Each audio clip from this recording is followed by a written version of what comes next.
والعاقبة للمؤمنين والنار للملحدين والصلاة والسلام على سيدنا ونبينا وحبيب إلهنا وطبيب نفوسنا بالقاسم المصطفى محمد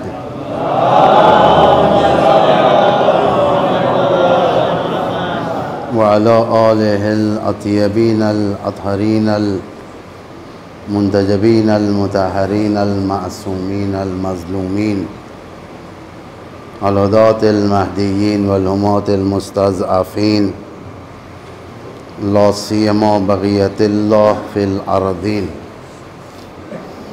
ولعنة الله على أعدائهم من الآن إلى يوم الدين. أما بعد فقد قال الله العزيز الحكيم بسم الله الرحمن الرحيم كنتم خير أمة أخرجت للناس تأمرون بالمعروف وتنهون عن المنكر وتؤمنون بالله. صلوات الشرف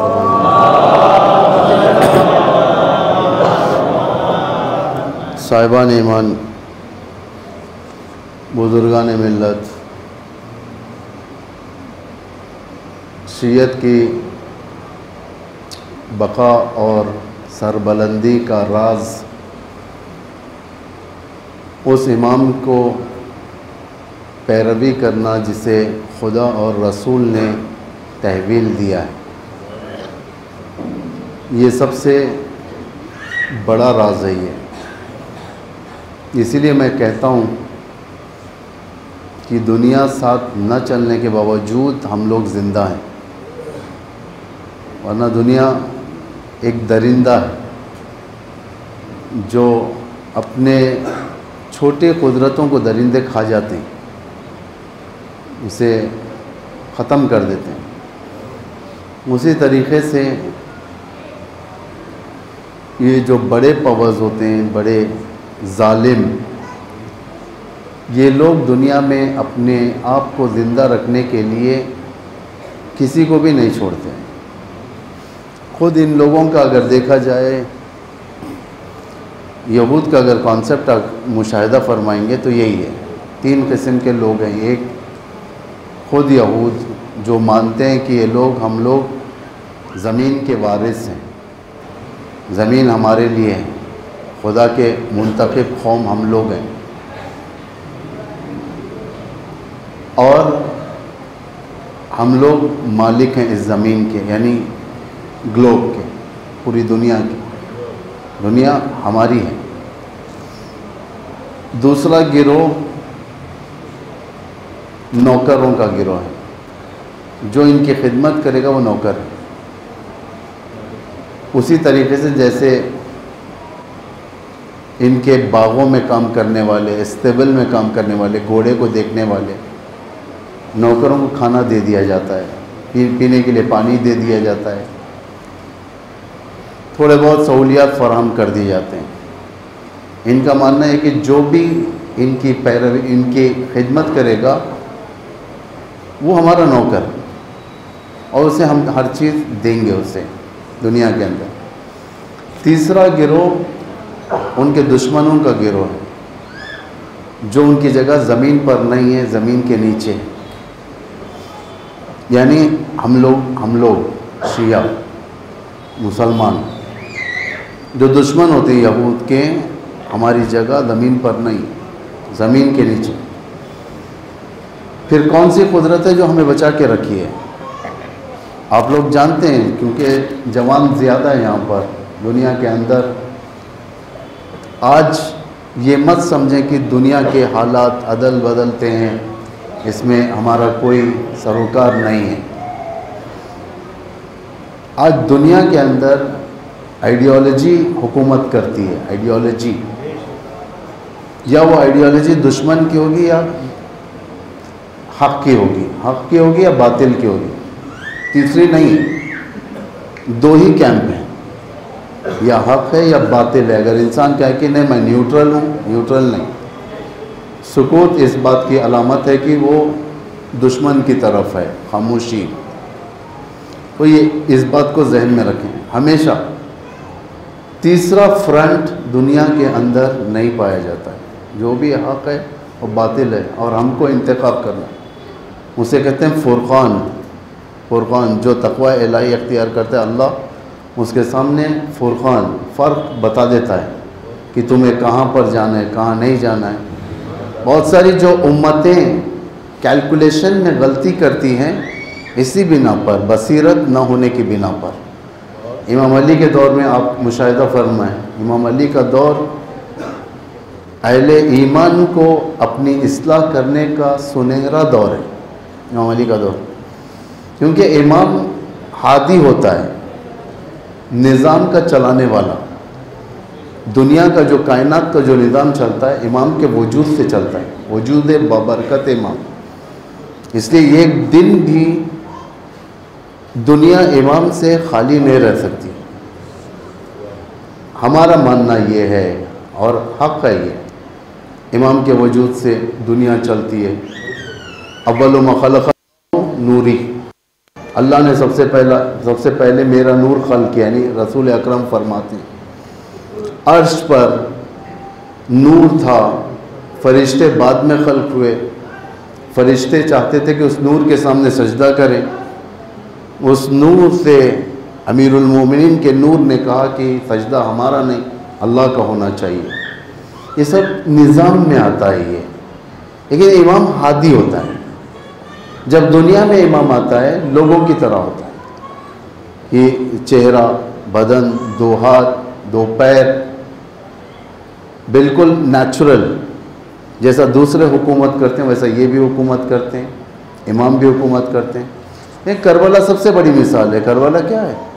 کربلا نیچرلٹی کا نام ہے، یعنی ایک نیچرل کربلا جس کے اندر کوئی یہ نہیں کہ غیبی امداد، جنات امام کے پاس آ کر کہنے لگے کہ ہم آپ کی مدد کرنا چاہتے ہیں. 1 سیکنڈ کا کام تھا، اگر جنات پر مار دیتے تو ساری دنیا کے دشمن ختم ہو جاتے تھے. لیکن امام حسین نے فرمایا نہیں، ایک فرقان پیدا ہونا ہے کہ امام حسین قربانی دیں گے. امت جب بیدار ہو جائے گی آٹومیٹک راستہ ڈھونڈ لے گی، قربانی کا راستہ پتہ لگا لے گی کہ کون حق پر تھا کون باطل پر تھا. جو آج دنیا کے سامنے امام نظام کو ہدایت کرتا ہے، چاہے امام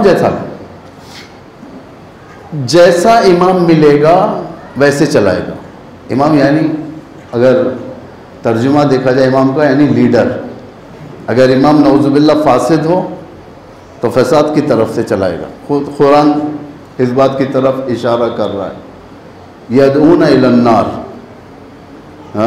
یدعون الی النار وہ امام ہے جو جہنم کی طرف تمہیں دعوت دیتے ہیں. یدعون الی النار، امام جہنم کی طرف بھی دعوت ہے. دو ہیں سب. آپ یہ مت سمجھیں کہ صرف ایک ہی نام ہے امام اور امام ہمارے پاس ہے. امام معصوم کہتے ہیں. امام حق بھی ہوتا ہے، امام باطل بھی ہوتا ہے. مسجد زرار بھی ہے، مسجد نبوی بھی ہے. امام حق کا بھی ہے، ایک امام باطل کا بھی امام ہے. ایک امام جنت کی طرف لے جاتا ہے، ایک امام جہنم کی طرف لے کر جاتا ہے. امام اگر صرف اور صرف اکانومی کے پیچھے رہے گا، اقتصاد کے پیچھے رہے گا، وہ صرف چاہے گا کہ اقتصاد اچھا ہو جائے. امام اگر ظالم ہوگا تو اس کے وطن میں ظلم زیادہ دکھے گا. امام اگر ہادی اور عادل ہوگا، آپ زمین کے کونے کونے میں عدالت کو مشاہدہ فرمائیں گے انشاءاللہ. جب امام ظہور فرمائیں گے امام عادل، امام معصوم. کس نعرے کے بنا پر آئیں گے امام؟ عدالت. کامن سلوگن ہے یہ. ہر الیکشن لڑنے والے کا ایک نعرہ ہوتا ہے. آج کل ہندوستان کے اندر نعرے کیا ہوتے ہیں آپ جانتے ہیں کہ ہندو اپنا نعرہ لگاتے ہیں، مسلمان اپنا نعرہ لگاتے ہیں، اور لوگ دیکھتے ہیں کہ کس کی طرف جانا ہے دین کے اوپر. تو ظاہر بات ہے مسلمان ہندو کو ووٹ نہیں دیتا، ہندو مسلمان کو ووٹ نہیں دیتا. یہ مذہبی بنیادوں پر حکومت چلانا ہے. امام کی حکومت مذہبی بنیادوں پر نہیں ہے. امام کی حکومت انسانیت کی بنیادوں پر ہے، عدالت کی بنیادوں پر ہے. جو لوگوں کی جو سب سے زیادہ ضرورت ہوگا اس وقت کا، اس وقت جو لوگوں کی سب سے زیادہ ضرورت کیا ہوگی امام کی؟ عدالت۔ بہت سارے ہندو ہوں گے جس کو عدالت نہیں ہے، انصاف نہیں کیا گیا ان کو۔ بہت سارے مسلمان ہوں گے جسے انصاف نہیں۔ بہت سارے ایسے لوگ ہوں گے جو دنیا میں جینا چاہتے تھے لیکن انہیں مار دیا گیا، مر گئے، ان کے حقوق ابھی تک ضائع ہو گئے، انصاف نہیں ملا۔ بہت سارے دیکھیں، بہت سارے کورٹس کے اندر آج بھی بلقیس بانو کا کیس، آج مجرم باہر آ کر مٹھائی تقسیم کر رہا ہے، یعنی انصاف نہیں ملا۔ تو ایک وقت ایسا آئے گا جو چہروں سے مسکراہٹ اڑ چکی ہے، جن جن گھروں سے عدالت نہیں ہوئی ہے، انصاف نہیں دیا گیا ہے، یہ انصاف زمین پر دیا جائے ان کو۔ تو یہ کون دے گا آ کر؟ کیا ٹرمپ دے گا؟ بائیڈن دے گا؟ ہندوستان کے حکام دیں گے؟ برٹش کا کنگ دے گا؟ کون دے گا؟ کوئی نہیں دے سکتا، اس لیے کہ یہ جتنے حکام ہیں، یہ جسے امام کہا جاتا ہے، لیڈ کرنے والے لوگ، یہ سب سیلفش لوگ ہیں جو اپنی تجوری بھرنا چاہتے ہیں۔ اسے غریبوں کا کوئی پرواہ نہیں ہوتا یہاں پر، یعنی غربت ان کی نظر میں۔ ابھی کوئین ایلزبتھ کی موت ہوئی ہے لنڈن کے اندر، ساری دنیا پرسہ دے رہی ہے اس خاندان کو، رائل فیملی کو پرسہ دے رہی ہے۔ ابھی کل دفن ہے، دفن کا صرف خرچہ 6 بلین پاؤنڈ۔ 6 بلین پاؤنڈ کسے کہتے ہیں؟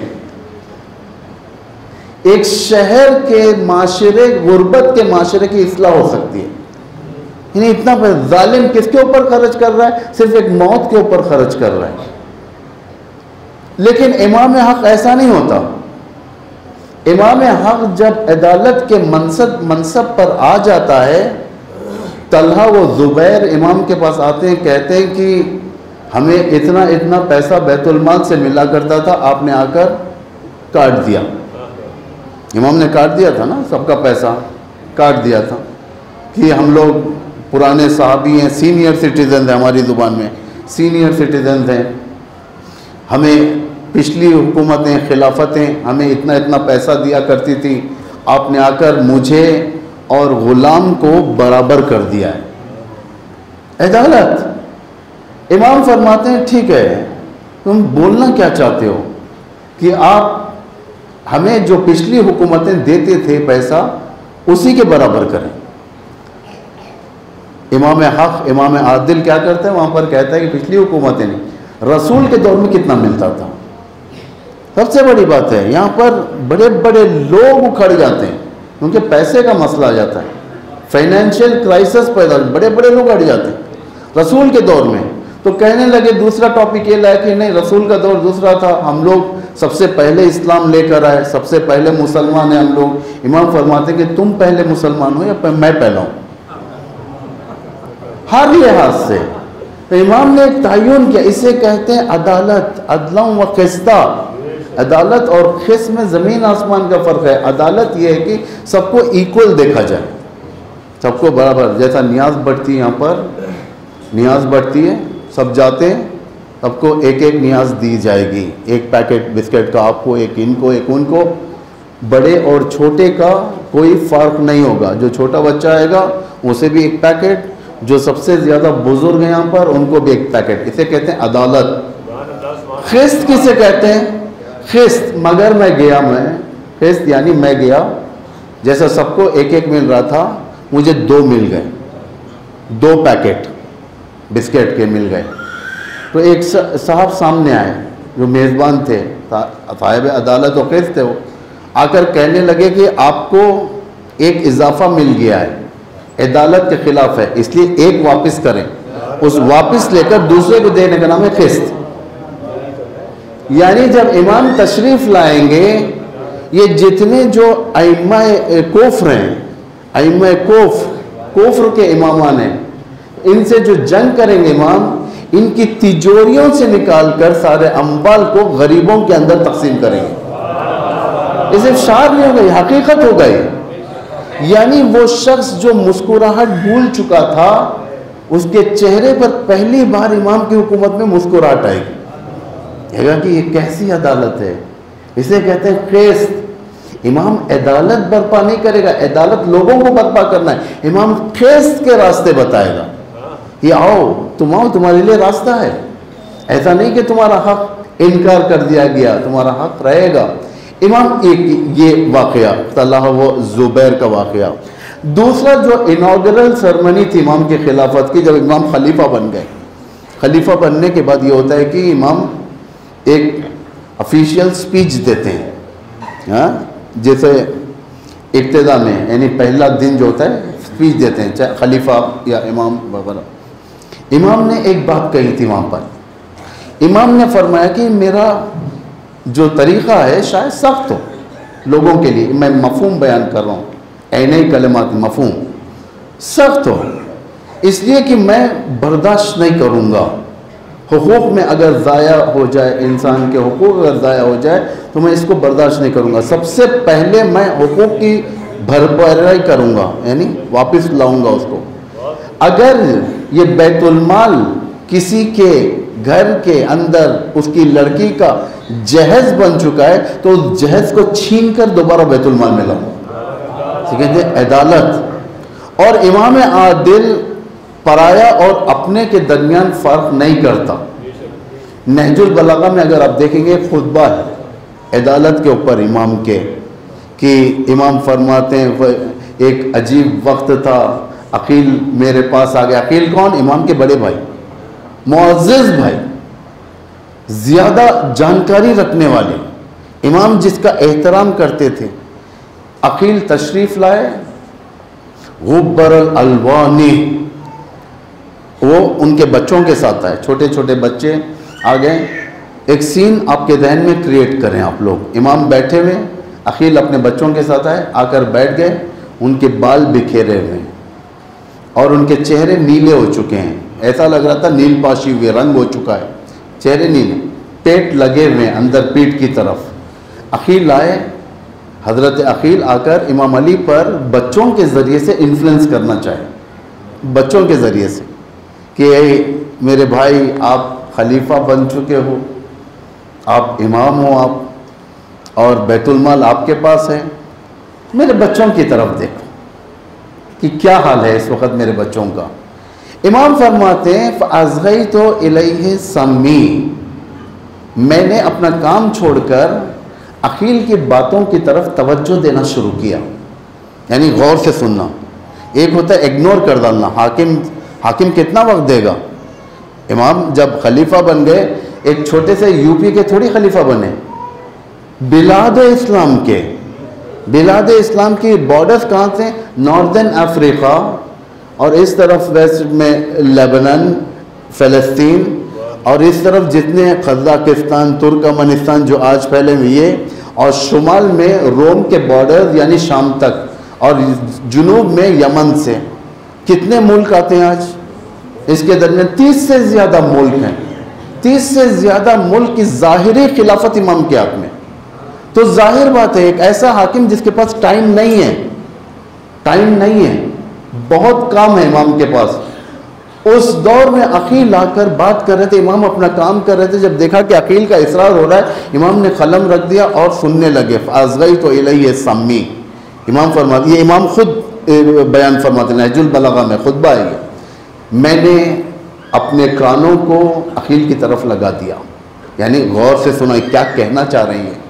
سگا بھائی، کوئی غیر نہیں، سگا بھائی، عدالت دیکھیں امام کی، قربان جائیں امام اپنے امام پر، کہ ایسی عدالت دنیا کے کسی امام کے اندر نہیں، ایسی عدالت۔ فَأَصْغَيْتُ إِلَيْهِ سَمِّي فَظَنَّ أَنِّي أَبِيُّ الدِّينِ، انہیں ایسے لگا کہ میں جب سن رہا ہوں ان کی بات، انہیں ایسے لگا کہ امام علی اب نارمل ہو جائیں گے اور بالکل میرے ڈیمانڈز کو پورا کریں گے۔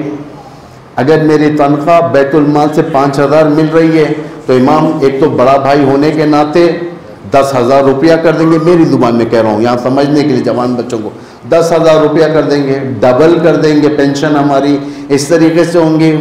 ظن انی ابی الدین، یہ سمجھنے لگے کہ میں شاید میرا دین بیچ دوں گا۔ لہو حدیدن، میرے نزدیک شاید سردی کا موسم تھا، امام کے پاس ایک ایسا ظرف تھا جس کے اندر کوئلے تھے اور آگ جل رہی تھی تاکہ گرمی کے خاطر.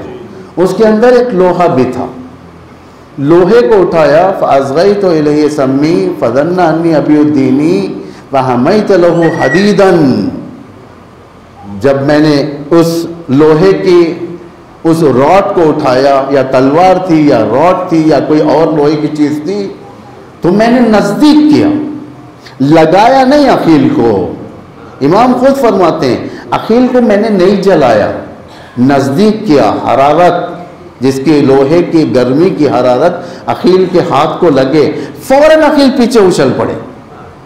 کہا بھیا آپ یہ کیا کر رہے ہو؟ میں آپ سے پوچھنے کے لیے آیا, کچھ اضافے کے لیے آیا, اور آپ مجھے لوہا لگا رہے ہو, آگ کے نزدیک کر رہے ہو مجھے. امام فرماتے ہیں کہ میں نے آگ کو نزدیک نہیں کیا تمہارے, آگ لگائی نہیں, نزدیک کیا. امام فرماتے ہیں کہ تم اس آگ سے ڈر گئے جو آگ لوگوں نے کھیل مذاق کے لیے جلائی ہے. کھیل مذاق کے لیے, کوئی جلانے کے لیے نہیں ہوتا. آپ گیس سلنڈر لاتے ہو, گھر میں رکھتے ہو, سٹو جلاتے ہو, کس لیے؟ کیا گھر جلانے کے لیے؟ کھانا پکانے کے لیے. آگ لگاتے ہو, لکڑیاں ڈالتے ہو تاکہ گرمی لینے کے لیے. آگ لگاتے ہو روشنی آنے کے لیے, کوئی جلانے کے لیے جلاتا ہے آگ. امام فرماتے ہیں کہ تم اس آگ سے ڈر گئے جسے لوگوں نے کھیل مذاق کے لیے جلایا ہے, کیا میں اس آگ سے نہیں ڈروں؟ سجر جبارہا لغضبہ, میں اس آگ سے نہیں ڈروں جسے جبار پروردگار نے اپنے غضب سے تیار کیا. یہ عدالت کا ایک نمونہ ہے. یہی عدالت آپ آخر الزمان میں دیکھیں گے. آخر الزمان کافی عدالت کا مرکز ہوگا, اب بہترین عدالت کا مرکز ہوگا. اس لیے کہ ہر امام کا ارادہ تھا دنیا میں حکومت الہی قائم ہو, کہ کوئی امام ایسا نہیں تھا کہ حکومت الہی قائم نہ ہو. ہر امام, حتیٰ امام حسین بھی چاہ رہے تھے حکومت. کیسی حکومت؟ دنیاوی حکومت نہیں, حکومت الہی, حکومت عدل. ہر امام کا ارادہ. یہ سارے اماموں کا ارادہ, وہ خواب کب پورا ہوگا؟ اس زمانے میں جب امام ظہور فرمائیں گے. اسی کے فوراً بعد اسی خطبے کے اندر امام اور ایک واقعہ بیان کرتے ہیں. فَيَا عَجَبًا فِي ذَلِكَ تَارِخٌ تَرَكْنَا فِي مَلْفُوفَةٍ فِي وِعَاءٍ. بڑی عجیب و غریب رات تھی, اندھیری رات تھی. حاکم بلاد اسلامی علی ابن ابی طالب اپنے گھر کے اندر تشریف فرماتے. اتنے میں کسی نے کھٹکا مارا, امام نے کھولا دروازہ, کہا کہ کیا بات ہے؟ فلاں شخص ملنے کے لیے آیا. فلاں شخص کون؟ اشعث بن قیس. اشعث بن قیس آپ جانتے ہیں اس کا family back ground criminal back ground ہے. خود اشعث امام علی کے قتل میں, محمد بن اشعث امام حسین کے قتل میں, جودہ بنت اشعث امام حسن کے قتل, یعنی فیملی بیک گراؤنڈ پورا کرمنل بیک گراؤنڈ ہے. اشعث آیا ہے ملنے کے لیے. امام نے کہا کہ ٹھیک آنے دو. کیا بات ہے اسے؟ اتنی رات کو ایک, ہم لوگ کہتے ہیں ہنڈی, ظرف ایک ہوتا ہے مٹی کا ظرف, جو کیا کہتے ہیں یہاں پر ہنڈی کہتے ہیں, جس میں میوے یا فروٹس یا حلوے وغیرہ رکھے جاتے تھے اس زمانے میں. آج کل تو فریج آ گیا سٹوریج کے لیے. اس زمانے میں مٹی کے برتن میں رکھے جاتے, مٹی کا ظرف, بڑا ظرف لے کر آیا. امام فرماتے ہیں کہ یہ کیا لے کر آیا ہے جس کے اندر سے مجھے سانپ کے خے یا اس کے تھوک کی بو آ رہی ہے؟ یہ کیا لے کر آیا؟ ام صدقتن ام صلتن ام, یوں کہا جائے زکاتن. یہ کیا چیز لے کے آیا؟ صدقہ لایا ہے یا رشوت لایا ہے یا زکات لایا؟ فذالک محرم علینا اہل البیت. یہ ساری کی ساری چیزیں ہم اہل بیت پر حرام ہے, تو کیا لے کر آیا؟ کہا اس نے لا ذا ولا ذاک بل یہ ہدیتن, کہ نہ یہ ہے نہ وہ ہے, بلکہ یہ میری طرف سے آپ کو ایک ہدیہ ہے, گفٹ لایا. گفٹ کیوں لایا تھا؟ دوسرے دن کورٹ میں اس کا کیس تھا. امام علی عادل تھے, امام کی فیصلے مشہور فیصلے ہیں. اس کا ایک کیس تھا, لینڈ گریبنگ کیس. اس نے کسی کی زمین کے اوپر قبضہ کیا رکھا تھا. وہ جس کی زمین تھی وہ ظاہراً غریب آدمی تھا, جو کئی زمانے سے کورٹ کے اندر کیس چل رہا تھا, اس کی سنوائی نہیں ہوتی تھی, اس کا فائل نیچے کر دیا جاتا جیسا آج ہوتا ہے. ویسے اسی زمانے میں بھی تھا. جب امیر المومنین کی حکومت ہے اس کے اندر ایک خواہش پیدا ہوئی. امام کا انوگرل خطبہ سنا اس نے, عدالت کا خطبہ سنا, تو اس نے کہا کہ شاید اب اس حاکم کے کورٹ میں میرا کیس آ جائے تو میرا انصاف ہو جائے گا. یہ ظالم کو بھی پتا تھا کہ اگر یہ کیس اٹھ گیا علی کی حکومت میں تو مشکل ہو جائے گا, تو فوراً رات کے وقت لے کر آ گئے. اور امام بھی اچھا طنز کرتے ہیں, کہتے ہیں کہ یہ سانپ کے خے کی بواری ہے یا اس کے تھوک کی بواری, کیا لے کر آیا تو اندر؟ کہا کہ ایک مٹھائی ہے, یہ یہاں کا فیوریٹ حلوہ ہے. امام کو جو آپ لوگ سنتے ہیں, جو جملہ بار بار ممبروں سنتے ہیں, اسی خطبے کے اندر ہے وہ جملہ, وہ جو اب میں آپ کے سامنے بیان کروں گا. امام سے کہتا ہے کہ لا ذا ولا ذاک بل یہ ہدیۃ, نہ یہ ہے نہ وہ ہے بلکہ گفٹ ہے آپ کے لیے. ہم پیچھے ہٹ گئے. کہا کہ رونے والی عورتیں تیرے غم میں روئیں, اے مردود کیا لے کر آیا ہے علی کے سامنے؟ اگر علی کو ساتوں جہانوں کی حکومت دے دی جائے, ساری حکومت آسمان کے اوپر کی حکومت دے دی جائے, اور یہ کہا جائے کہ چونٹی کے منہ سے آدھا دانہ توڑ لے تو بھی علی نہیں کرے گا. یعنی کتنی دقیق عدالت ہے یہ عدالت صرف جو قائم ہونے والے, جو امام 1400 سال پہلے بتا چکے, یہ عدالت صرف انسانوں کے لیے نہیں ہے, حتیٰ چونٹیوں کے لیے بھی ہے. اب دیکھیں یہ چونٹیوں کے لیے بھی ہے یہ, کہ وہ جو غذا جو چونٹیوں کی ملتی ہے, امام کے دور میں بغیر کوئی خیانت کے ان تک جانوروں حشرات تک بھی پہنچے. ایسے کہتے ہیں امام. ایسے امام کی معرفت کہاں سے ہوگی ہمیں؟ آپ ہی کے اقوالات سے, ہے نا. کلام امام کیا ہوتا ہے؟ امام کلام ہوتا ہے. کسی کو پہچاننا ہے تو کیسے پہچانیں گے آپ؟ کیا چہرے سے پہچانیں گے؟ امام سے جنگ جمل کے بعد ایک شخص آیا, آ کر کہنے لگا کہ پہلا ایکسپیرینس تھا جنگ جمل, بیڈ ایکسپیرینس جسے کہا جاتا ہے, بیڈ ایکسپیرینس مسلمانوں کے درمیان, یعنی زیادہ شبہ ایجاد کرنے والا, کنفیوز کرنے والا. امام سے آ کے پوچھتے تھے لوگ, یہاں پر آپ خلیفہ ہیں, اس طرف رسول کی زوجہ ہیں, بڑے بڑے برجستہ اصحاب ہیں, طلحۃ الخیر, زبیر سیف الاسلام, اس طریقے. ظاہر بات ہے اگر ایسی جنگ چھڑ جائے تو بڑے بڑے لوگ کنفیوز ہوں گے, کیونکہ اس دور میں یہ نہیں تھا. جتنی بھی جنگیں ہوئی تھی اس سے پہلے, اسلام ویسس کوف, اسلام ویسس یہود, جتنی پیغمبر کی جنگیں تھیں, یہ فرسٹ ٹائم اسلامک ورلڈ یہ ایکسپیرینس کر رہی ہے کہ اسلام ویسس اسلام, مسلمان ویسس مسلمان, صحابی ویسس صحابی. توجہ کریں, خلیفہ ویسس رسول کی بیوی, خلیفہ ویسس رسول کی بیوی, یعنی یہ کنفیوژن کیا جنگ تھا یہ.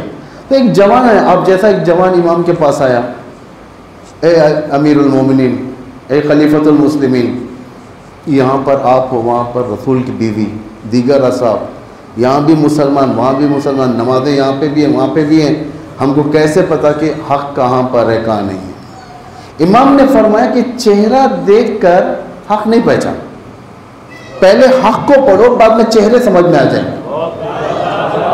چہرہ دیکھ کر پیچھے نہیں بھاگو. بھائی یہ بڑا امامہ لگاتے ہیں, ہینڈسم ہیں, چلو ان کے پیچھے جاتے ہیں, یہ بڑے آیت اللہ ہیں, یہ فلاں آیت اللہ ہیں, یہ فلاں مرجع تقلید ہیں.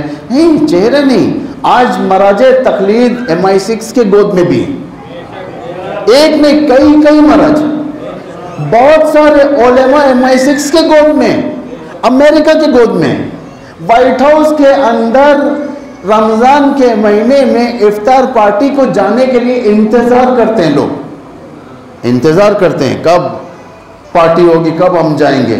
یہی جو ملکہ الزبتھ جو مری تھی, اسے ایک گروپ نے اٹھ کر کہہ دیا, یہ یاسر الحبیب, کیا چھپاؤں, پہلے بھی بول چکا ہوں آپ کے سامنے, یاسر الحبیب نے کہہ دیا کہ الزبتھ من اہل البیت. یعنی کیا مطلب؟ الزبتھ, کوئین الزبتھ فری مینسنری کی سردار ہے, فری مینسنس کی سردار ہے, دشمن اسلام ہے, دشمن اہل بیت ہے. یہ الزبتھ جب الزبتھ کی تعریف میں کہا کہ کوئین الزبتھ اہل البیت میں سے, جیسا رسول نے فرمایا تھا سلمان و منا اہل البیت, ابو ذر ہم اہل البیت سے.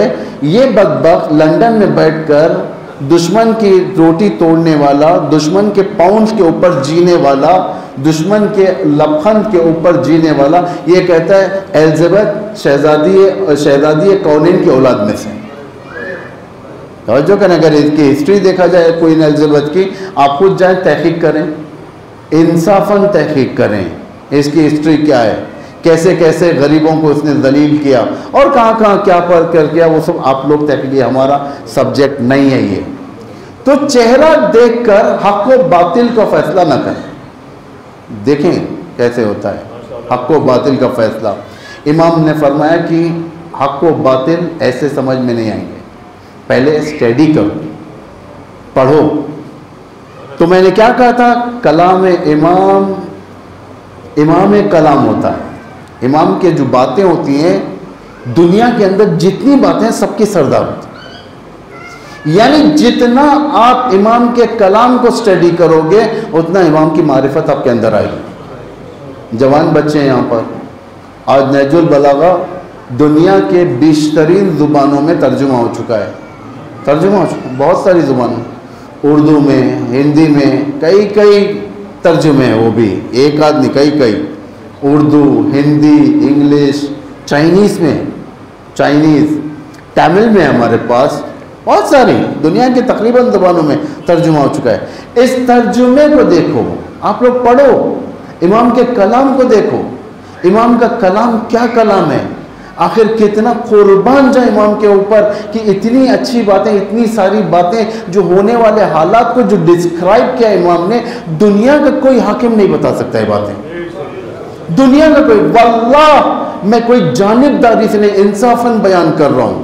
کیونکہ ہم ہندوؤں کو جا کر نہیں کہہ سکتے امام علی کو پڑھو کیونکہ ہمارا امام ہے، سب سے اچھا امام ہے. ہندوؤں کو اگر امام علی پیش کرنا ہے تو انصافاً رہ کر پیش کرو، وسط میں رہ کر پیش کرو. کہو کہ اس امام کے کلام کو پڑھو، پڑھ کر دیکھ کیا ہوگا. وہابیت سب سے بڑی دشمن شیعت کی، جو الزام لگاتے رہتے ہیں مشرک ہیں لوگ، یہ کرتے ہیں، فلاں کرتے ہیں، فلاں کرتے ہیں، شرک کرتے ہیں، فلاں کرتے ہیں، یہ سب ہے الزام لگاتی.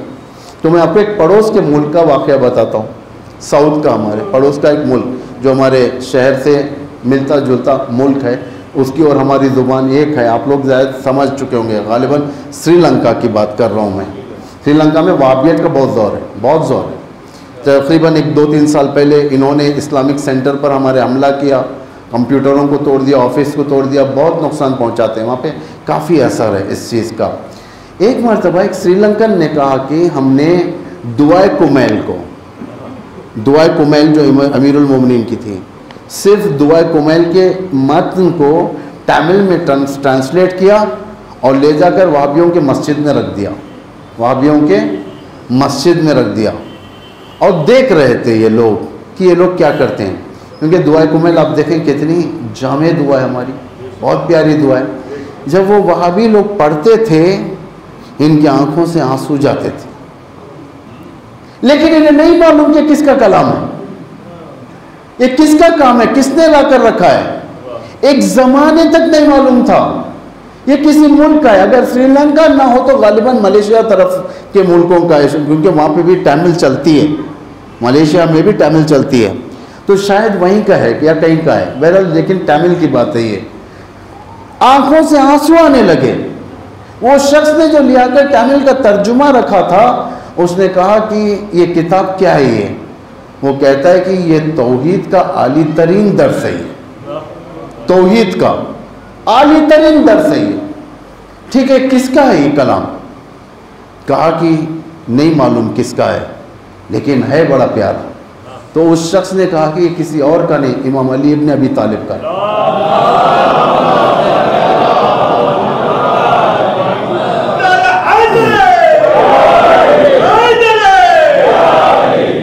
اس نے کہا، وہ شخص نے جو کہا، امام علی سے کوئی آبجیکشن نہیں ہے ان لوگوں پہ، وہ بھی چوتھا خلیفہ مانتے ہیں، لیکن بلاغت جو شیعت کے اوپر الزام لگاتے تھے، شیعت کے اندر توحید نہیں ہوتی، شیعت نمازی نہیں ہوتے، شیعت اللہ کو نہیں پہچانتی، شیعت کفر کرتی ہے، اماموں کو اللہ کا درجہ دیتی ہے. جو برین واشڈ لوگ ہوتے ہیں جو کہتے ہیں، انہوں نے کہا کہ یہ توحید ہماری میراث ہے شیعت کے پاس. پھر وہاں پر انہوں نے نہج البلاغہ کا پہلا خطبہ دیا. پہلا خطبہ آپ اٹھا کر پڑھیں جو توحید کا عالی ترین نمونہ. امام علی کا پہلا خطبہ اٹھا کر پڑھیں آپ لوگ. توحید کا عالی ترین نمونہ جو کوئی جواب نہیں دے سکتا. یہ ساری چیزیں جب ہمارے ڈرائرز میں لائبریری کے الماریوں میں رہ جاتی ہے, یہ خزانہ دوسروں تک نہیں جاتا. آپ لوگ آزمائیں ایک بار, یہ ٹرانسلیشن نکالیں, اس کا ٹرانسلیشن نکالیں آپ, دعائے کمیل کا ہندی ٹرانسلیشن کریں, دعائے کمیل کا, اور لیبل وغیرہ مت لگائیں کہ المہدی مسجد نے پرنٹ کیا ہے, مت لگائیں, ورنہ وہ لیبل دیکھ کر کہیں گے شیعوں کی کتابیں چھوڑو, ڈال دو. لیبل مت لگائیں, ایک ٹرانسلیشن کریں, اپنے دوستوں کو دیں جو دیندار دوست ہوتے ہیں. کوئی ضروری نہیں کہ اہل سنت کے اندر سب دیندار ہوں, آپ دیندار ہوتے ہیں, بعض بے دین بھی ہوتے ہیں. دیندار دوست ہوتے ہیں پڑھنے کے لیے, اس کے بعد دیکھیں گے اس کا کیا ویو ہوتا ہے. ویژن قائم کرتا ہے یہ ویژن. جب تک ویژن مشخص نہ ہو ہم اپنے امام کو دوسروں کے حوالے نہیں کر سکتے, اس لیے کہ ٹیلنٹ ہی نہیں ہے, مارکیٹنگ نہیں ہے.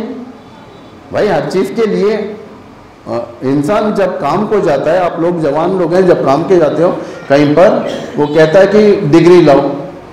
بھائی ڈگری یہ ہے میری, میں فلاں BCA کمپیوٹر میں بیچلر ہوں, فلاں ہوں, یہ ڈگری ہے, یہ سب میری ڈگری ہے. اس کا دوسرا سوال یہ ہوتا ہے کہ ایکسپیرینس کتنا ہے تمہارے پاس. ایکسپیرینس کب گین کرتا ہے انسان؟ جب نالج ہو. نالج میں تو ایکسپیرینس نہیں گین کر سکتا.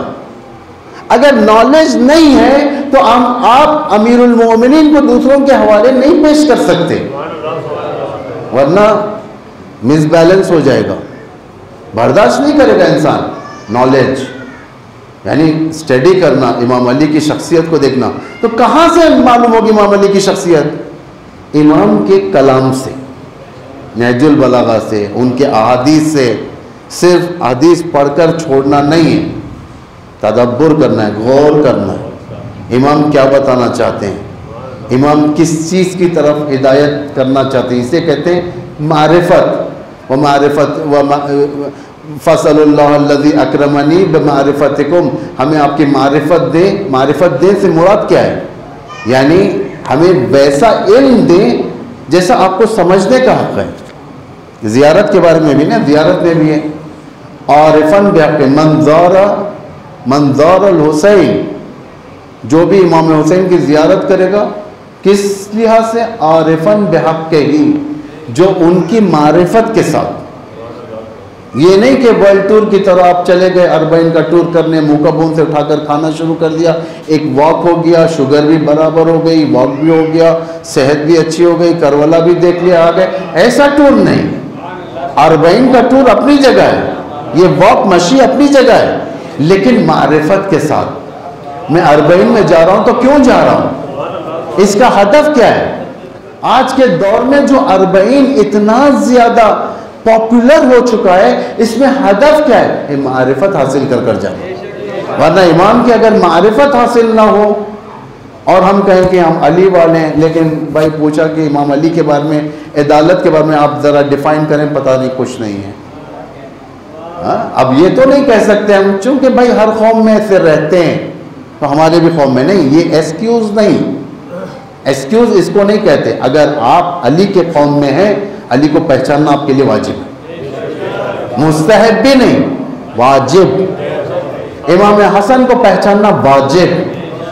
ورنہ سوال آپ کے بھی ذہن میں آئے گا کہ امام حسین نے صلح کیوں کی, وہ بھی معاویہ کے ہاتھ پر.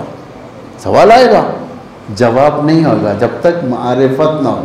یہ معرفت کہاں سے حاصل ہوگی؟ امام کے کلام سے, دعاؤں کے ذریعے سے. زیارت جامع کبیرہ آپ اٹھا کر پڑھیں, جو معرفت کی اعلیٰ ترین زیارت ہے. اس زیارت کے شرائط جانتے ہیں آپ؟ ایک, آپ طہارت, پاکیزگی چاہیے, نفس کی پاکیزگی, روح کی پاکیزگی, بدن کی پاکیزگی. اور جب آپ پڑھنے کے لیے جائیں گے تو آپ کو کہنا پڑے گا اشہدو ان لا الہ الا اللہ وحدہ لا شریک لہ وان محمدا عبدہ ورسولہ. ایک صلوات پڑھے محمد والا. پہلے کلمہ پڑھنا ہے, اس کو پہلے کلمہ پڑھنا ہے. اور بعد میں 100 مرتبہ اللہ اکبر اللہ اکبر اللہ اکبر. بعد میں امام فرماتے ہیں یہ زیارت پڑھو. کیوں؟ کیونکہ یہ زیارت وہ زیارت ہے اگر جاہل پڑھے گا تو یہ بعید نہیں نصیری بن جائے گا. امام کی اتنی فضیلتیں اس کے اندر، عالی ترین فضیلتیں. کم ایمان والا شخص شک کرنے لگے گا یا علی امام ہے یا امام علی ہے، یا علی اللہ ہے یا اللہ علی ہے، دو میں سے فرق نہیں ہے. یعنی عالی ترین زیارت کا نام ہے. اسی لیے کہا پہلے کلمہ پڑھو، پھر 100 مرتبہ تکبیر پڑھو، اس کے بعد زیارت پڑھو. کیونکہ ہمارے پاس جو معارف ہیں وہ کوئی معمولی معارف نہیں ہے، یہ معارف اوج کے معارف ہیں. صاحبان طہارت تک پہنچ جائیں معارف، ورنہ ہر ایک کو نصیب نہیں ہوتے. تو کہاں سے یہ معرفت جب حاصل ہوگی انسان امام کے نزدیک پہنچے گا. توجہ کریں. اس کے بعد کیا فرمایا؟ معرفت اولیاءکم. امام کی معرفت صرف آپ اکتفا نہیں کر سکتے، ان کے اولیاء کی معرفت چاہیے. دیارت عاشورہ کا جملہ، فصل اللہ الذی اکرمنی بمعرفتکم ومعرفت اولیاءکم.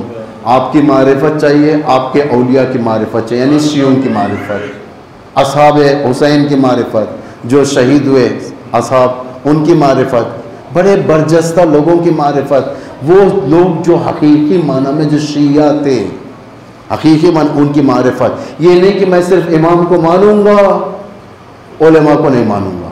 بعض شہروں کے اندر یہ ہے، یہ فضا زیادہ ہے کہ ہم نہیں مانتے، امام کو مانیں گے صرف اور مہاراجوں کو نہیں مانیں گے. اخباری، مالنگی اور نہ جانے اس طریقے کے جو فرقے ہیں جو کہاں سے جرمنی اور انگلینڈ سے جو ڈومینیٹ ہوتے ہیں، جہاں سے ان کو فنڈنگ ہوتی ہے. یہ سب کو معلوم ہے، یہ کوئی چھپی ہوئی بات نہیں ہے، سب کو معلوم ہے. یہ کہتے ہیں کہ ہم نہیں مانیں گے، ان کو نہیں مانیں گے، ولایت فقیہ کو نہیں مانیں گے. ولایت فقیہ کون ہے؟ ولایت فقیہ آخر کیوں، کون حکومت دیا ان کو، کون کیسے حکومت کر سکتے ہیں؟ یہ سب جاہلانہ گفتگو کرنے والے لوگ معرفت نہیں لیتے. یہ لوگ اندھی تقلید کرتے ہیں. یعنی اگر موقع پڑے گا ایک دن آپ دیکھیں گے امیر المومنین کو بھی چھوڑ کے ہٹیں گے، خوارج کی طرح ہٹ جائیں گے. معرفت اولیاءکم، شیعوں کی معرفت. اس معرفت اولیاءکم کے اندر آنے کے لیے ہم کو شرائط ہے. اس میں ہم آ سکتے ہیں، اولیاء میں آ سکتے ہیں. شرائط ہیں، آپ انڈر اسٹیمیٹ کسی کو بھی نہیں کر سکتے. آپ 3 چیز ہیں نا، خداوند امام سے حدیث ہے 3 چیز، یعنی 3 چیز. اب یہ مت سمجھو کہ داخل ہوئے، اتنے میں مینار کے اوپر سے بچہ گرا، چھوٹا سا بچہ اوپر چڑھ گیا تھا اور نیچے آ رہا تھا. وہ سب کی آوازیں شروع ہو گئیں. اتنے میں کولی والا حمال نے کہا کہ رک جا. بچہ زمین سے نزدیک آ کر رک گیا، ہوا میں رک گیا. حمال کولی والے نے کہا رک جا. بچہ زمین پر آیا، نزدیک آیا، رک گیا. اس کی ماں یا باپ جو بھی تھے فوراً بھاگے، بچے کو ہوا سے اٹھایا، گلے سے لگایا. لیکن سب سے بڑی بعد میں جو شوق کی بات تھی، آخر یہ آدمی کون ہے؟ ہوتا ہے نا، اس نے کہا رک جا، اور یہ بچہ رک گیا. اور معجزہ جب ہوتا ہے تو سب ایک دوسرے کے نزدیک آئے تھے. ایران عراق میں کپڑے پھاڑ لیتے ہیں آپ کے تبرک کے طور پر. فوراً اس کولی والے کو، حمال کو لے کر گئے، ایک کمرے میں رکھ دیے. یہ جو مرجع تقلید یا اس دور کے صاحب کرامت جو آ رہے تھے، حرم کے جو ایڈمنسٹریشن کی آفس تھی، حرم کی آفس، انہوں نے کہا کہ میں فلاں شخص سے ملنا چاہتا ہوں، حمال سے، کولی والے سے ملنا چاہتا ہوں. جا کر بیٹھ گئے احترام کے ساتھ. کولی والا سادہ سا آدمی تھا، سر پر بندھا ہوا تھا، میلے کپڑے، پرانے کپڑے اس طریقے کے تھے. انہوں نے سوال کیا کہ یہ قدرت جو ہم سب نے دیکھی ہے، یہ قدرت تیرے پاس آئی کہاں سے؟ توجہ کریں آپ کو، ہمت دیتے، یہ واقعات ہمت دیتے. آئی کہاں سے؟ اس نے کہا کہ بہت آسان بات ہے آغا، بہت آسان بات ہے. ساری زندگی اللہ نے جو کہا میں نے کیا، ایک بار میں نے کچھ کہا اللہ نے کر دیا. یہ ہوتا ہے اولیاء اللہ، اس کو کہتے ہیں اولیاء اللہ. اتقوا ظنون المؤمنین فإن اللہ تعالی جعل الحق على ألسنتهم. امیر المومنین کا فرمان، مومنین کی زبان سے نکلنے والی باتوں کے بارے میں انڈر اسٹیمیٹ نہیں کرو، کیونکہ اللہ ان کی زبان سے حق جاری کر دیتا ہے۔ سوویت یونین، یہ بزرگ افراد جانتے ہیں جوان بچوں، سوویت یونین، رشیا سے جو پہلے جو حکومت تھی وہ USSR کمیونسٹ کی حکومت تھی، سوویت یونین کہتے ہیں۔ امام خمینی نے فرمایا کہ میں رشیا کے یعنی سوویت یونین کے کمیونزم کی ہڈیوں کی ٹوٹنے کی آواز محسوس کر رہا ہوں۔ ان قریب یہ کمیونزم کچرے کے ڈبے میں ڈال دیا جائے گا۔ اور خط بھی لکھا، کس کو؟ گوربچیف کو۔ یہ بھی ایک ہوم ورک دیتا ہوں جوانوں کو، آپ لوگ انٹرنیٹ سے خط اٹھا کر پڑھیں امام کا، امام خمینی کا، بہت اچھا خط ہے وہ، آپ لوگ پڑھیں۔ لے کر جانے والے آیت اللہ جواد عاملی، ساری دنیا تعجب سے دیکھ رہی تھی امام خمینی کی طرف۔ ایک پیر بوڑھا پرانے کپڑے پہنے ہوئے، پگڑی بندھا ہوا، ایک ایسے عاشور خانے میں امام باڑے میں بیٹھتا ہے جس کا پینٹ تک صحیح نہیں، اور وہ بوڑھا اتنے بڑے پاور کے بارے میں کہتا ہے کہ عنقریب یہ کمیونزم کچرے کے ڈبے میں جانے والا ہے۔ یہ تماشا سمجھنے لگے، 3 سال نہیں گزرے کہ دنیا نے دیکھی کمیونزم ختم ہوگی۔ امام کا جملہ، اتقوا ظنون المومنین ان اللہ تعالی جعل الحق علی السنتہم، مومنین کے زبان سے نکلنے والی باتوں کو انڈر اسٹیمیٹ نہیں کرو، اللہ ان کی زبان سے جاری کرتا ہے کلمات کو۔ کیوں؟ اس لیے کہ ساری زندگی کو اللہ کو یس کہتے ہیں لوگ، اللہ انہیں کبھی نو نہیں کہتا، اللہ انہیں کبھی نو نہیں کہتا۔ جو بھی اللہ کو یس کہیں، آپ کہیں اللہ یہ چاہتا ہے آپ کریں، اللہ یہ چاہتا ہے، اللہ کے کنٹرول چاہتا ہے آپ کریں، سر اللہ دیکھیں کیسے راستے کھولتا ہے، خدا کھولتا ہے۔ اب ایک مومن اور دنیا انتظار کر رہی ہے بڑے اس کے ساتھ بے تابی کے ساتھ۔ رہبر نے کہا اسرائیل 25 سال بھی نہیں رہنے والا ہے نا، چند سال پہلے کہا تھا، لیکن خدا نے اس چیز کو اتنا نزدیک کر دیا ہے، آپ دیکھ رہے ہو کہ دن بہ دن اسرائیل زوال کی طرف جا رہا ہے۔ اس لیے اس در سے نہیں ٹکراؤ جس کا در باب علم سے جڑا ہوا ہو، مرجعیت کا در، ولایت فقیہ کا در، کیونکہ یہ وہ لوگ ہیں جو ترجمانی کرتے اماموں کی، دنیا میں ظالمین کے سامنے ٹھہر کر مظلوموں کی حفاظت کرتے ہیں۔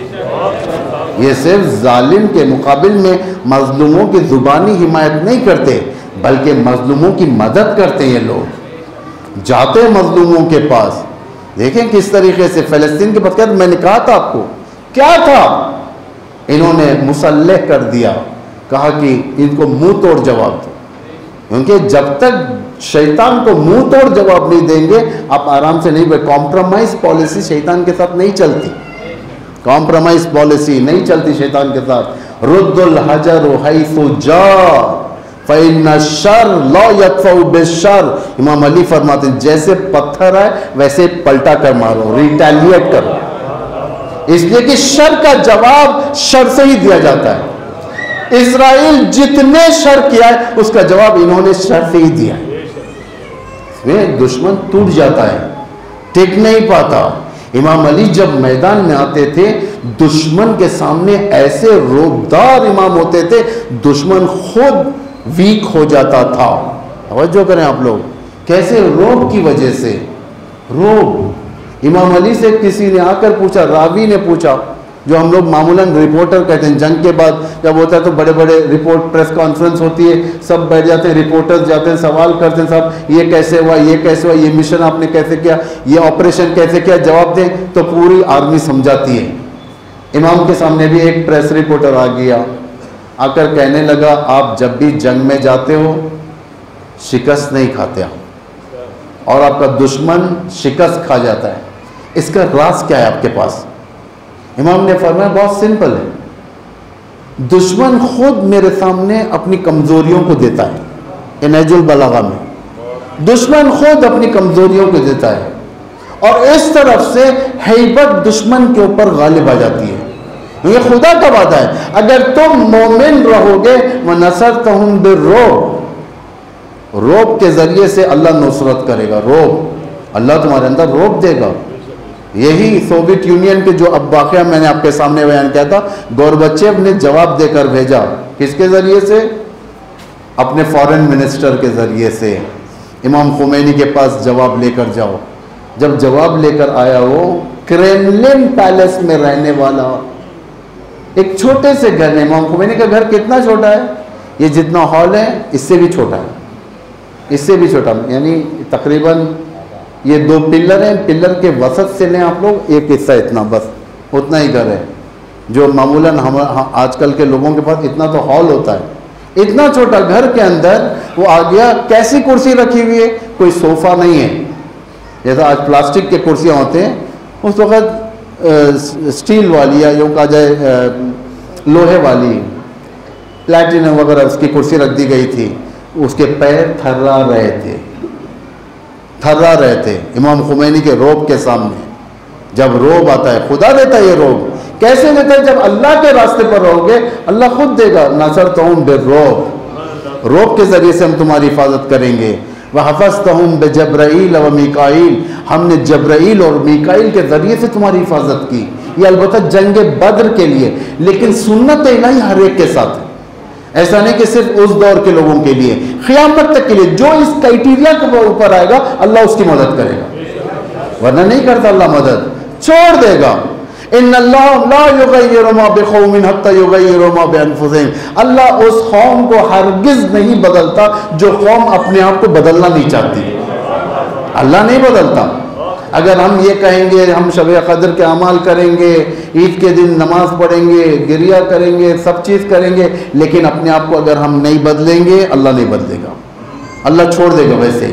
وہ قوم کو اللہ بدلنا پسند کرتا ہے جو قوم اللہ کی راہ میں اٹھ جاتی ہے اور اپنے آپ کو بدلنے کا ارادہ کر لیتی ہے۔ دیکھیں بڑے بڑے لوگ، بہت سارے آج دشمن بھی ہیں، اینیمیز، دشمن، ایسے اسلام کے دشمن جو پہلے کچھ نہیں تھے، اسٹریٹ لائٹس کے نیچے پڑتے تھے، گلیوں کی جو چراغیں ہوتی تھی اس زمانے اس کے نیچے پڑتے تھے، دشمن ہیں آج وہ بلینرز ہو گئے۔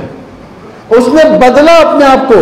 اللہ یہ نہیں دیکھتا کہ یہ مومن ہے یہ دشمن ہے، جو اس کرائٹیریا پر چلے گا اسے اللہ دے گا۔ توجہ کریں آپ لوگ، مثلا راستہ آپ کو جانا ہے یہاں سے باہر، گلیاں سمجھ میں نہیں جاتی مجھے، آج تک میں سمجھا نہیں، بہت باریک باریک گلیاں اچھی خوبصورت ہیں یہاں پر، نزدیک نزدیک، لیکن کہیں پر بھی ایک ذہن میں لے لیں، مثلا کسی دوسرے علاقے میں جانا ہے، اگر آپ اس راستے پہ نہیں چلیں گے، ایک ایسے راستے پہ چلیں گے جو اس علاقے کی طرف نہیں لے کر جا رہا ہے آپ کو، یعنی الٹے راستے پر، چاہے آپ حافظ قرآن، چاہے آپ پوری نہج البلاغہ رٹے ہوں، چاہے آپ نماز شب کے پابند ہوں، چاہے آپ عبادتوں کے پابند ہوں، لیکن جس مقصد پہ اوپر راستہ چل رہا ہے وہاں نہیں چل کر اپوزٹ ڈائریکشن میں چلو گے زندگی بھر وہاں تک نہیں پہنچ سکتے۔ لیکن ایک چور جو چوری کرتا ہے، ڈکیتی ڈالتا ہے، دوسروں کو دھوکہ دیتا ہے، خیانت کرتا ہے، بینکوں کو ہیک کرتا ہے، سب چیز کرتا ہے، وہ راستے پر جائے گا تو تم سے پہلے وہاں تک پہنچ جائے گا۔ راستہ ہے، لیکن راستہ تقویٰ کے ساتھ اگر چلے، نور علی نور، نور علی نور، تو یہ سب معرفت اولیاءکم، یعنی اولیاء کی معرفت، اولیاء کو انڈر اسٹیمیٹ نہ کریں۔ ایک اور واقعہ میں آپ کے سامنے بیان کرتا ہوں۔ واقعہ یہ ہے کہ ایک شخص تھا مشہور، ان کا نام تھا اسماعیل، لوگ ان کو اسماعیل بے نمازی کہتے تھے۔ کیا؟ بے نماز۔ بے نمازی کسے کہتے ہیں بھائی؟ جو نماز نہیں پڑھتا۔ ایک بڑے عالم مشہد آئے، ہوٹل میں تھے، راستے میں زیارت کو جا رہے تھے، ان کی جیب کاٹ لی، چور نے ان کی جیب مار لی، یعنی پاکٹ نکال لیا، پیسہ ختم ہو گیا۔ اب ہوٹل میں بھی پیسہ نہیں، ہوٹل کو بھی پیسہ دینا ہے، کچھ بھی نہیں ہے، اب نکل بھی نہیں سکتے ہوٹل سے۔ فوراً امام رضا کے پاس گئے، جا کر کہنے لگے فرزند رسول جیب کٹ گئی، بہت پریشان ہوں، ہوٹل کو پیسہ دینا ہے، خود نہ کھاؤں چلے گا لیکن میں ہوٹل کو کیا جواب دوں، مولوی ہوں میں، اس طریقے سے ہوں۔ روتے روتے روتے سو گئے۔ خواب میں آئے امام، آ کر کہنے لگے کہ کل فلاں دروازے سے، فلاں گیٹ سے جو پہلا آدمی آئے گا اسے لے لینا، تم میں بتا چکا ہوں۔ یہ فجر سے پہلے جا کر بیٹھ گئے، فجر کا جیسے ہی وہاں پہ لوگوں کا آنا شروع ہوا. پہلا آدمی آیا, یہ شوق میں پڑ گئے, ارے امام نے کس کے پاس گئے, تو بے نمازی ہے یہ, اسماعیل نام تھا اس کا. وہ نزدیک آ کر کہنے لگے کیا بات ہے, السلام علیکم. وعلیکم السلام, کیا بات ہے. انہوں نے کہا, ڈاؤٹ کیا انہوں نے کہا کہ نہیں کچھ نہیں, تم جاؤ اپنا کام کرو. اسماعیل چلے گئے, بے نمازی چلے گئے. پھر اس کے بعد پھر امام کے پاس گئے, پھر روئے, پھر خواب میں دیکھا, کہا امام نے دوسرے دن صبح میں جو پہلا آدمی ہے اس سے لے لینا. پھر وہی آئے. آخر میں ان کو رہا نہیں گیا, انہوں نے کہا کہ امام وقت کی جماعت میں ہوتی ہے. جو کریں ہم لوگ انڈر اسٹیمیٹ نہ کریں کسی کو. اولیاء اللہ اسی کو کہتے ہیں. اولیاء اللہ چہرے سے نورانی چہرہ, آپ چہرے سے نور نکلتا ہو, ایسے نہیں ہوں گے. آپ ہم جیسے ہی لوگوں کے اندر ہوں گے. شاید اس مجمع میں کوئی ولی خدا ہو, اس مجمع کے اندر کوئی اللہ کا دوست ہو جو راہ خدا میں اپنی زندگی گزارنے والا ہو, اللہ اسے پسند کرتا ہو. اسے کہتے ہیں اولیاء اللہ. اس کے بعد اولیاء اللہ کے اوصاف کیا ہیں, صفتیں بہت ہیں. ٹائم دیکھتے دیکھتے میرا دماغ وہ رہا ہے, پتہ نہیں کل بھی پہنچ پاؤں گا نہیں پہنچ پاؤں گا اس پر. بہرحال ایک دو جملے بیان کر کے میں آپ کے ذہن کو ختم کرتا ہوں. راہ خدا میں اپنے آپ کو دینا. راہ خدا میں پرسوں میں نے کہا تھا انویسٹ کرنا اپنے آپ, صرف پیسوں کا investment, physically invest. Physically invest کیسے فزیکل آپ انویسٹ کرو گے راہ خدا میں؟ ان تنصر اللہ ینصرکم, اگر تم اللہ کی مدد کرو گے اللہ تمہاری مدد کرے گا.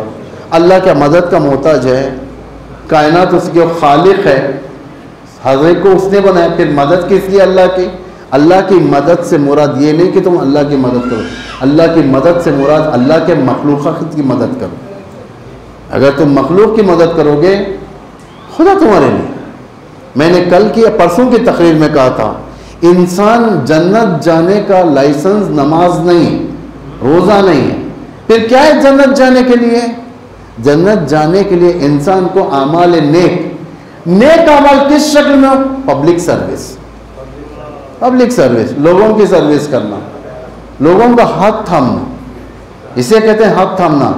منی شفاعت, شفاعت کاملہ کس کے پاس ہے؟ اللہ رسول کے پاس ہے اور آل رسول کے پاس ہے نا. شفاعت کسے کہتے ہیں بھائی؟ شفاعت مثال دیتا ہوں جوان بچوں کے لیے, نوجوانوں کے لیے. کدو کا جھاڑ ہوتا ہے, بیل, انگور کی بیل ہوتی ہے, درخت نہیں ہوتا. آم کا درخت ہوتا ہے, دیگر درخت ہوتے ہیں یہ سب, لیکن کدو اور یہ جتنی سبزیاں ہیں بعض اسے بیل پہ اگتی ہیں. بیل کی فطرت کیا ہے؟ اس کے اندر سٹیمز مضبوط نہیں ہوتی, ریڑھ کی ہڈی نہیں ہے کہ اوپر کی طرف جائیں, یہ نیچے ہی پھرتے رہتے ہیں. جیسا آپ دیکھیں انگور کے درخت کو سہارا دیا جاتا ہے, آپ چاہتے ہو کہ بیل کے درخت کو کدو یا یوں کہا جائے کہ ترائی یا کریلا وغیرہ استعمال ہوتا ہے نا سب جملے, تو ان سب کی بیلوں کو اوپر جانے کے لیے ایک لوہے سے باندھ دیا جاتا ہے یا ایک لکڑی گاڑ کر اسے باندھ دیا جاتا ہے تاکہ بیل اوپر چڑھے. چونکہ بیل کے اندر اوپر جانے کی صلاحیت نہیں ہوتی ہے, ہم لوگ اسے ایک لکڑی دیتے ہیں, اس لکڑی کے ذریعے سے جب وہ اوپر جاتی ہے اس لکڑی کو کہتے ہیں شفاعت, یعنی اوپر لے کر جاتی ہے. ہم لوگوں کے اندر صلاحیت نہیں ہے معراج اللہ تک پہنچنے کے لیے, تو اہل البیت ہماری شفاعت کرتے ہیں. تو یہ شفاعت یہ کاملہ ہے. ایک ہوتا ہے سیمی شفاعت بھی ہے ہماری زبان میں, آپ لوگ کتابوں میں جا کر نہ دیکھیں سیمی شفاعت کیا ہے. یہ سیمی شفاعت بھی ہے, اللہ ہر ایک کو دیتا ہے, آپ کو بھی دیتا ہے. ایک گھر کے اندر یتیم بچے ہیں, پڑھ نہیں سکتے, آپ ان کی شفاعت کریں گے, آپ ان کی فیس بنیں گے, آپ ان کے لیے ہاتھ تھامیں گے, پیداری کریں گے. جب یہ پبلک سروس ہوگی پروردگار تمہارے لیے وہ شفاعت کے راستے آسان کر دے گا, ورنہ شفاعت کے راستے آسان نہیں ہیں. بعض ایسے لوگ ہوں گے جو 300 سال تک امام کی شفاعت ان تک نہیں پہنچے گی, مرنے کے 300 سال تک. 300 سال کسے کہتے ہیں؟ دنیا کے نہیں, آخرت کے. آخرت کا ایک دن دنیا کے 50,000 سال. بھائی 60 سال میں 70 سال میں ہم لوگ تنگ آ جاتے ہیں زندگی سے, 50,000 سال کسے کہتے ہیں وہاں پر؟ 300 سال کے بعد امام جائیں گے کہیں گے میرا شیعہ سے چھوڑو اندر آنے دو، ہم لے کر جانا چاہتے ہیں شفاعت 300 سال بعد۔ یہ کب شفاعت آسان ہوگی؟ جب تم شفاعت کرو گے یہاں پر۔ تمہارا اگر حکومت میں چلتا ہے غریب کا کام کرو، یہ اللہ پبلک سروس کے ذریعے سے گناہوں کو بھی معاف کرتا ہے۔ جتنا آپ لوگوں کی سروس کرو گے گناہ معاف ہوں گے آپ کے۔ دیکھیں آپ بہت سارے لوگ اچھی زندگی کرتے ہیں، کفار میں بھی بعض ایسے ہندو اور کرسچنز وغیرہ ہوتے ہیں جن کی زندگی اچھی ہوتی ہے، دنیا کے اندر بہت اچھی زندگی ہوتی ہے، ان کے پاس روزی کی کمی نہیں ہوتی، ان کے پاس گھر میں اچھی اولاد ہوتی ہے، باحیا اولاد ہوتی ہے، سب اچھے۔ کیسے انہوں نے، ان کے اگر بیک گراؤنڈ کو دیکھا جائے تو یہ لوگ دوسروں کا ہاتھ تھامتے ہیں۔ اماموں کے نزدیک سب سے بڑی چیز ہے فزیکلی آمادہ رہنا ہر چیز کے لیے، صرف آسان چیزوں کے لیے نہیں، کبھی مشکل چیزوں کے لیے بھی آمادہ ہوں۔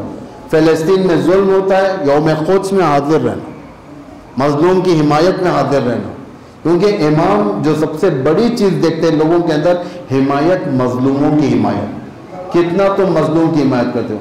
آنبار عراق کا ایک شہر ہے، اس شہر کے اندر تجاوز کیا لشکر شام نے، امام کو انفارمیشن ملی، امام تک آئی کہ انبار میں تجاوز ہوا، یہودن لڑکی کے ساتھ اس طریقے سے برتاؤ کیا گیا، تو امام کا دل ٹوٹ گیا اور فوراً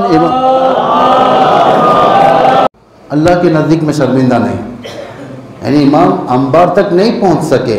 انبار کافی ڈسٹنس تھا، 100 کلومیٹر سے زیادہ شاید، تو اگر امام پہنچیں گے تو کئی 2-3 دن تو لگ جائیں گے۔ 100 کلومیٹر کوئی معمولی بات نہیں ہے، لشکر کے ساتھ جانا ہے وہاں پر۔ امام کا دل ٹوٹ گیا، شریک غم تھے، کس کے شریک غم تھے؟ یہود کے۔ مظلوم دیکھنا ہے آپ، مظلوم کون ہے؟ مظلوم مسلمان ہے تو مسلمان کی حمایت، مظلوم اگر نان مسلم ہے تو اس کی حمایت کرنا پڑتا ہے۔ یہ ہمارا وظیفہ ہے، یہ ہمارا ایمان ہے، یہ کیونکہ ہماری بخشش مظلوموں کی دعاؤں کے ذریعے سے ہوتی ہے۔ امام دیکھے گا یہ کتنا مظلوم ان کے ساتھ تھا، کیونکہ امام اپنے آپ کو مظلوم کا حامی سمجھتے ہیں، تو ظاہر بات ہے ہمیں بھی مظلوموں کی طرف جانا پڑے گا، ورنہ ہم امام تک نہیں پہنچ سکتے۔ امام تک پہنچنے کے لیے راستے چاہیے، ورنہ نہیں پہنچ سکتے ہم۔ مظلوم جہاں پر ہو کہ لیے، کیونکہ یہ امام کا شیوا تھا۔ یہ بس بقیہ انشاءاللہ بعد میں، جب مظلومیت کی بات آئی تو ظلم کے اوپر بھی آ جاؤں کہ ظالم کس طریقے سے ظلم کرتا ہے۔ ظالم اگر کسی شخصیت پر ظلم کرنا چاہتا ہے، وہ چاہتا ہے کہ اس کے آثار کو بھی ختم کر دے، ان کے اہل البیت پر بھی ظلم کرتا ہے۔ ظالم کا طریقہ ہے یہ، اہل البیت پر بھی ظلم کرتا ہے، حتیٰ بچوں پر بھی رحم نہیں کرتا ظالم۔ اسے کہتے ہیں داعش، دیکھیں داعش نے کیا کیا مظالم ڈھائے تھے، چھوٹے چھوٹے بچیاں 3 سال کے 4 سال کے، ان کے ہاتھوں کو گیٹوں کے اوپر باندھ دیا تھا اور بچے لٹک رہے تھے، حتیٰ میں نے سنا کہ اس لوہے کے گیٹ کے اوپر کرنٹ کی تار لگا دیتے تھے، بچے جل گئے، مر گئے، کرنٹوں کی بجلی کے تاروں سے لپیٹ دیا جاتا تھا، کیونکہ ظالم تیسرے درجے تک پہنچے گا ظلم کرنے کے لیے، اتنا ظلم کرے گا تمہارے آثار تک ختم ہو جائیں۔ کربلا میں کیا نہیں کیا؟ امام فرماتے ہیں کہ امام باقر علیہ السلام فرماتے ہیں کہ قتل ہونا، شہید ہونا، جنگوں میں جنگ کر کے شہید ہونا، قتل کرنا، یہ ہم مردوں کی میراث ہے، لیکن عورتوں کو بازاروں سے لے کر جانا، تماشے لگانا بچیوں پر، یہ کہاں کی میراث ہے ہماری؟ جو کریں، امام کا کاروان کربلا جا رہا تھا، امام کے غم میں سے غم اور میں بتاتا چلوں۔ جیسے امام نے کاروان شروع کیا مکے سے کربلا کے لیے، کوفے کے لیے، 8 ذی الحج سے 2 محرم تک، 8 ذی الحج سے لے کر بلکہ عاشور تک ایک بھی خوشخبری امام کو نہیں ملی راستے میں۔ جو بھی آتا تھا کہتا تھا کہ فلاں صحابی شہید کر دیا گیا، فلاں کو شہید کر دیا گیا۔ امام کے غم میں اضافہ ہوتا تھا، ایک خبر آئی امام کے پاس، امام خیمے میں تھے، صاحب بیٹھے ہوئے تھے، ایک صحابی، ایک قاصد آیا کوفے سے، آ کر کہنے لگا فرزند رسول خبر لے کر آیا ہوں۔ امام نے فرمایا کیا خبر لایا؟ کہا کہ تنہائی میں کہنا چاہتا ہوں۔ امام سمجھ گئے وہ نہ ہو یہ کوئی بری خبر ہی ہے، ٹھیک ہے تنہائی میں آئے۔ کہا کہ مسلم ابن عقیل شہید کر دیے گئے۔ مسلم ابن عقیل، امام کو بڑی تکلیف دی، امام بیٹھ گئے، گریہ کرنے لگے۔ اصحاب کو معلوم ہوا بعد میں، اسی کاروان میں مسلم کی بیٹی تھی، چھوٹی بچی تھی۔ جب باپ باہر ہوتا ہے، ماں اپنے بچوں کو لے کر جاتی ہے، چھوٹی بچی، میں خود سنا ہوں کئی مرتبہ، چھوٹی بچیوں سے پوچھتا ہوں کہاں جاتے ہیں؟ کہا کہ ہم بابا کے پاس جا رہے ہیں۔ خوشی ہوتی ہے بچیوں کو، شاید مسلم کے اس کمسن بیٹی کے اندر یہ خوشی ہو، ہم لوگ عنقریب کوفے جا کر بابا سے ملیں گے۔ اس بچے غریب کو کیا معلوم ہے کہ اس کا بابا شہید ہو گیا، کیسے بتائیں؟ بیٹھ کے خیمے میں سکینہ اور مسلم کی بیٹی آئی، امام نے مسلم کی بیٹی کو نزدیک بلایا، سکینہ ٹھہری دیکھ رہی ہے، امام نے اپنے زانوں پر بٹھایا، گلے سے لگایا، پیشانی پر بوسہ دیا، سر پر ہاتھ پھیرا، اپنے کاندھے پر رکھ کے سر کو امام گریہ کرتے رہے۔ بعد میں بچی کو پتا چلا یا نہیں چلا تاریخ کی بات ہے، یہ بچی ماں کے پاس چلے گئی، غالباً عورتوں کو پتا چل چکا تھا۔ امام کی ایک کمسن بچی جو یہ طریقہ دیکھ رہی تھی، امام کے پاس آئی، بابا آپ نے جو یہ کیا تھا میں نے سنا کہ یتیموں کے ساتھ کیا جاتا ہے۔ امام نے فرمایا میری بچی یتیم تھی۔ کمسن سکینہ کے ذہن میں اتنا تو معلوم ہے یتیم کے ساتھ یہ ایسا ہوتا ہے، لیکن یتیمی کا درد ابھی احساس نہیں ہے، چھوٹی بچی ہے۔ وہ بھی چلے گئے اپنے دوست کے پاس برفہ دینے کے لیے، بیٹھ گئی۔ اب یہاں سے بھول جائیں، اب عاشورے کی شام، شام غریبہ کے نزدیک جب صدا بلند علی بدل حسین کربلا، زبان حسین کربلا، آواز بلند ہوئی، ذبح ہوتے ہوئے کس نے دیکھا؟ زینب نے اپنی آنکھوں سے دیکھا، ذبح ہوتے ہوئے سکینہ نے سینے سے لگایا تھا، بتایا تھا، گریہ کیا تھا، دلاسا دیا تھا، کہا میں تمہارا باپ ہوں۔ یہ سوچ رہی تھی، خیمے جلنا شروع ہو گئے، سکینہ بھاگی تو کسی شفیع نے تازیہ نے مارا، جلتے خیمے پر گر گئی، دامن جل گیا۔ تم میرے کو بچاؤ، مجھے بچاؤ۔ آگے بڑھی، کسی شفیع نے بالوں کو پکڑ کر کے تماچا لگایا، کانوں سے گوشوارے چینا کان پڑ گئے، سکینہ گرمی کے عالم میں بے ہوش ہو کر گر گئی۔ پھر جب ہوش میں آئی، پھوپھی کے گود میں پایا، پھوپھی ابا، مصائب کا سوے، مصائب کی رات جو سکینہ پر شروع ہوئی، آج تک وہی اندھیرا پن ہے۔ کربلا سے کوفہ، کوفے سے شام، آپ نے مصائب میں سنے تھے، ایک رسی میں 12 گلے بندھے تھے، دربار میں چھوٹی سی بچی کبھی ایک پیر کو اٹھاتی تھی، کبھی دوسرے پیر کو، کبھی ایک پیر کو اٹھاتی، کبھی دوسرے پیر۔ یزید نے پوچھا بچی بےتاب کیوں ہے؟ کہتی ہے یزید ایک رسم میں سارے گلے سب مجھ سے بلند ہیں، میں چھوٹی ہوں، رسی میرے گلے میں پھنستی ہے۔